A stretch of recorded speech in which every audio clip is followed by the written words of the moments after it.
అప్పుడు చూసినటువంటి అదేంటి అట్లా అంత దూరం బై రోడ్డే.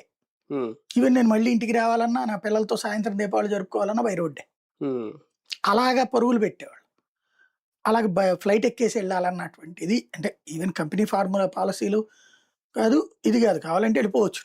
కానీ అంతా తీసుకొని పోవాలంటే కష్టం కదా! వెహికల్ లేకుండా హ్మ్. అక్కడ తిరగడం అని. అవును. అట్లాగా నడిచి. ఇవాళ ఏమైపోయింది మధ్య తరగతి కూడా విమానాలకెళ్ళిపోతున్నారు. హ్మ్. మాక్సిమం. ఇప్పుడు ఢిల్లీ అంటే ఇదివరకు బై రోడ్డు. హ్మ్. బట్ ఇప్పుడు బై ఫ్లైట్. హ్మ్.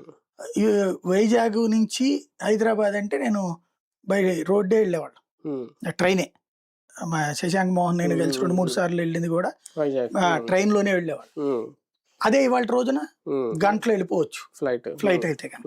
అవును. కా ఖర్చు పరంగా చూస్తే ఇవాళ పెద్దగా అనిపించట్లేదు జనానికి. అవును. అంటే ఒక ఫస్ట్ క్లాస్ ఏసీకి 3,500 అవుతుంటే ఇది ఇంకొక 500, ₹1000తో వచ్చేస్తుంది. హ్మ్. ఇంకోటి ఇవాళ ఈవెన్ ఆటో తోలేవాడు కూడా ఒకసారి మనం సరదాగా ఫ్లైట్ ఎక్కుదాంలే అవును. జీవితంలో. హ్మ్. దీంతో అందరూ ఫ్లైట్‌ల బాట పడుతున్నారు. హ్మ్. దీంతో విమానాల వినియోగం ఎక్కువై విమానాలు ఎక్కువైనాయి.